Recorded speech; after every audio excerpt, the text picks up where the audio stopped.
Niger is besieged by Islamist violence in its south and western regions, and children are among those bearing the brunt of the insecurity.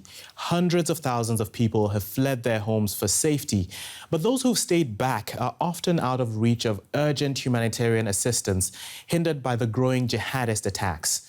DW's West Africa correspondent Fred Muvunyi traveled with UNICEF to a camp for displaced people in Ouallam, one of the regions affected by the violence.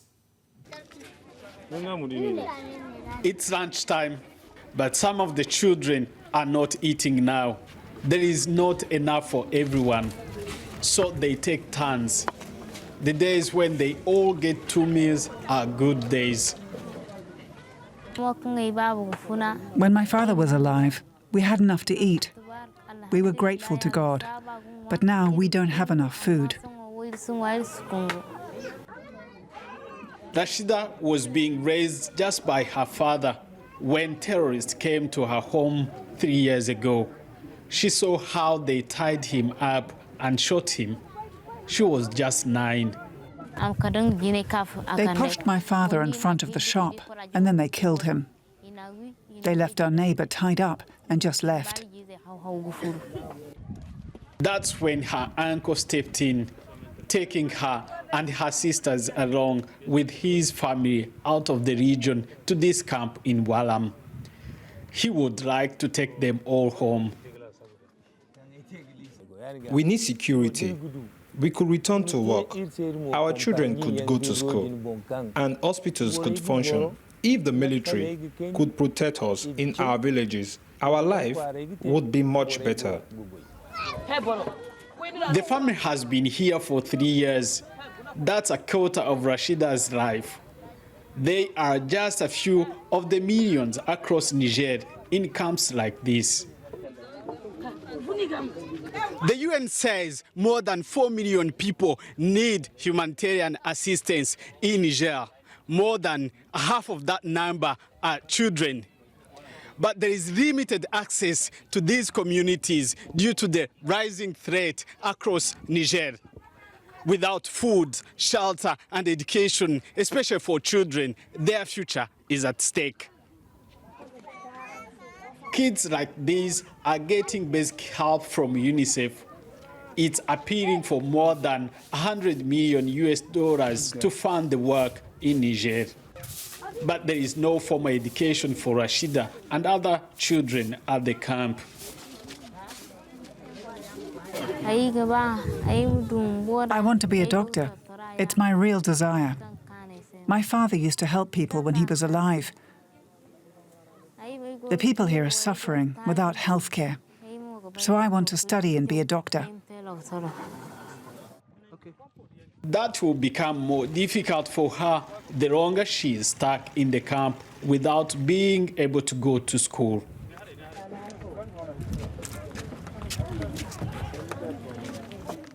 But just south of the border, being at school can also be a traumatic trap for teachers and students. Picture this. Dozens of students at school. Suddenly, gunmen show up and seize as many people as they can, take them away, and demand huge ransoms for them. It's a frightening thought, but this is not unusual in Nigeria. Nigeria has a kidnapping crisis on its hands.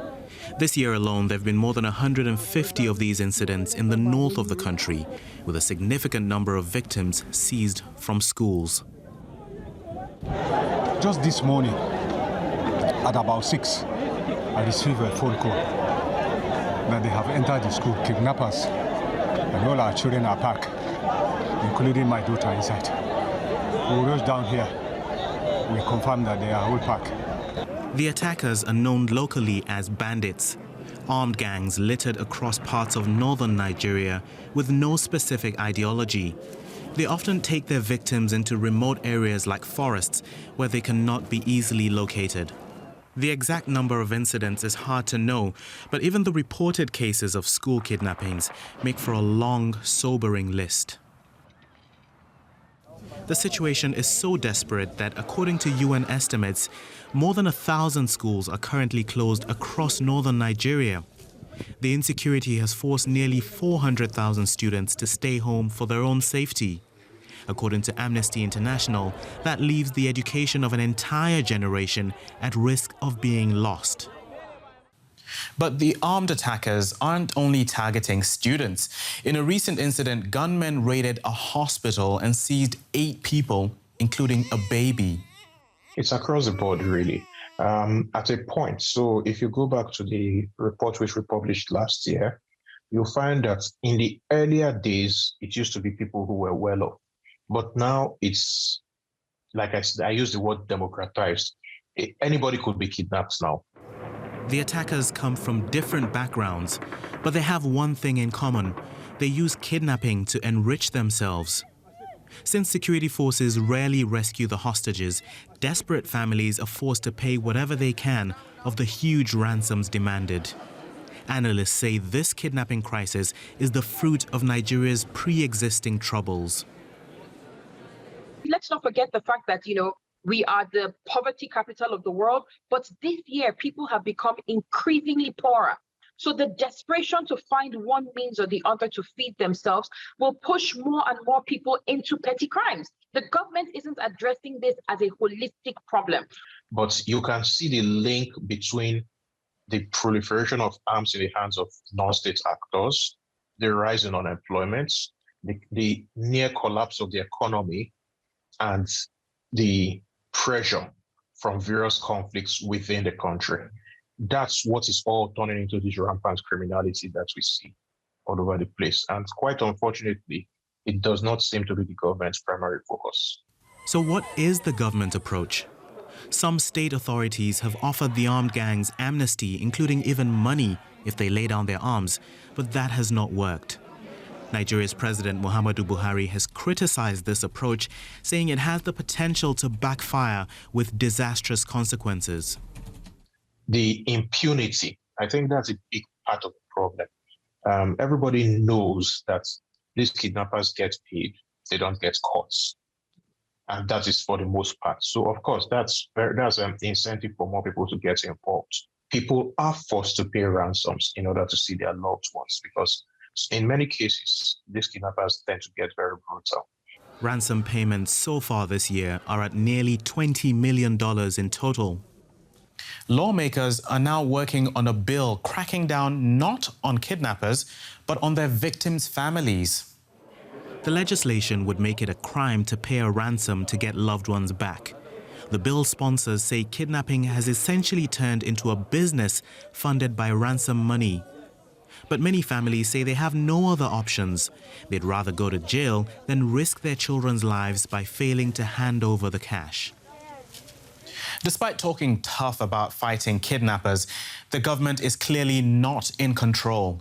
Nigeria's security forces are stretched thin, grappling with other concerns, including a decade-long Islamist insurgency by Boko Haram. That group has also perpetrated mass kidnappings, including that of the Chibok schoolgirls you might remember from 2014. So the insecurity in northern Nigeria is only getting worse. These abductors don't just appear from thin air. They move, people see them. It means that there's failure of intelligence.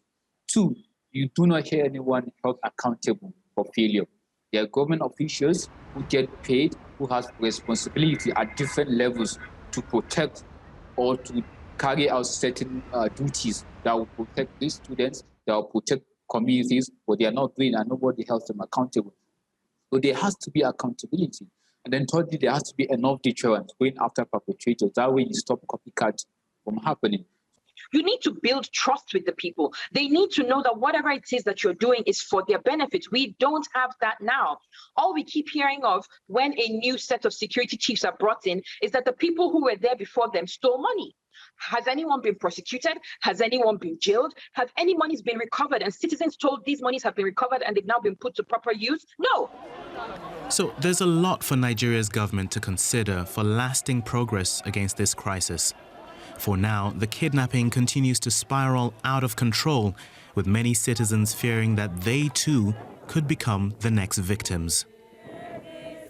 For more on this, we have Badar Musa from Save the Children Nigeria on the program, and he joins us now from Abuja. Welcome to DW News Africa, Badar. Now, Earlier in the report, we saw Rachida, a 12-year-old girl in a camp for displaced people in Niger. She dreams of becoming a doctor. What routes might she realistically have as a young woman to realize that dream? Nigeria has been engulfed with so many crises, and we have children like Rachida who are in the camps. And to ensure that these children attain their desires and their potentials in life, Save the Children is supporting the government of Nigeria to ensure that these children are back to school and are learning. One of the key ways we are supporting the government of Nigeria, especially to ensure that children like Rachida should go back to school, is through the radio program. After the COVID-19 lockdown of schools in Nigeria, we supported the government of Nigeria through providing solar-powered radios to support these children to learn at home. We also have trained teachers to do scripted lessons. This to ensure that these children, despite the challenges they are facing at home, should not stop them from learning. And we also ensure that we monitor and support these children learning. And we have established like radio clubs where they can learn effectively. Now, let's talk about the issue of insecurity. Insecurity has plagued much of northern Nigeria. We're seeing kidnappings, jihadist attacks. What kind of effects have you seen in your work these incidents have on children? Insecurity in Nigeria has really affected education system. For example, in the Northeast, where the non-state armed groups have been attacking, they are focusing more on attacking schools because from the name, education is forbidden. So attacks have been more on school children, school educators, and government formations. This had forced children to flee from their communities, to flee from their towns, to internally displaced camps. Some of them are residing in host communities. For the over 10 years of this conflict, some children could not have opportunity to access education.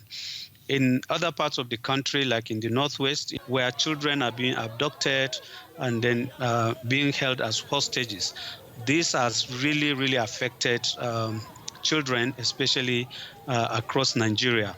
So the insecurity in the country, especially in the northern part of Nigeria, has affected children's access to quality basic education. And what in turn does this mean for the future of these areas if so many children are out of school? If no drastic action is taken against the insecurity, it means millions of Nigerian children will have their dreams cut short. You recall we have, according to UNICEF reports, over 10.5 million children are out of school. And this has been confirmed by the Federal Ministry of Education. And these children, the number is before even the pandemic and the increased heightened attack on schools. So with the increase in insecurity, it means more children will be denied access to education. And that implied that most of these children's dream to become what they want to be, like Rachida, who wanted to be a doctor, that dream will be cut short. So it has a serious consequence on the children of Nigeria and on the government of Nigeria if no action is taken, because these children are the future leaders of tomorrow. So if they are denied access to quality education, it means the future of Nigeria is being at stake. Okay, Badam Musa from Save the Children Nigeria, thank you very much for your time and your insights. Now, further east in the Central African Republic, sexual violence has long been a weapon of war. A recent UN report found that this threat is widespread in the ongoing conflict there. And among those particularly at risk are women and girls who are deaf. DW News Africa visited one organization in the country that's trying to make a difference to this group. Every day, members of the association head out on the campaign trail to try to raise awareness and protect some of society's most vulnerable individuals. It is with heavy heart that Nick Yagbanga heads out every morning to campaign against sexual violence. Her own experience a few years ago when she was 16 is ever present. The Seleka armed group took me by force into their tent. 2 men took turns raping me. Afterwards, I was in serious pain. Because of the rape, I became pregnant with my first child. I suffered with this pregnancy because I was poor. I was ashamed and I ran away to Cameroon to look for a job so I could look after my child. But life was tough for her in Cameroon too. So she returned to Bangui, where she discovered the Association for Deaf Girls. It saved her life, she says. Every time I remembered the rape, I would cry. Since I joined the association in 2018, I've stopped crying. In this association, I found a man with whom I have 2 children. I now live without violence. I decided to raise awareness among other deaf girls so that they protect themselves from sexual violence. According to official statistics, 90% of the deaf girls in the Central African Republic do not go to school. There is very little awareness of what sexual abuse and violence actually is. As a child, I never heard of sexual violence against women. Often, while playing with my friends, I didn't pay attention when they touched my buttocks and breasts because I thought it was normal. I was then educated about a woman's consent during intimate relations. Then I understood that the touching I was experiencing was a violation of my rights. The Deaf Girls Association tells me that with the ongoing war in the country, they are seeing an increase in deaf girls being raped, as they cannot hear when and from where rebels attack. They are seen as easy targets for sexual violence. The Deaf Girls Association aims to create a sense of solidarity and inclusion and wants to contribute to the deaf girls' security and economic development. Deaf people are vulnerable. It is important to train them and protect them and their families. We have to explain to them that if they are raped, they have to go to the hospital for treatment. They should be encouraged to report the person for their peace of mind, but also so that the violence stops. However, there are also people in the provinces who do not understand sign language. Who will help them? She and her peers plan to reach out to deaf girls outside of Bangui. But as the war in the Central African Republic rages on, this remains a silent dream.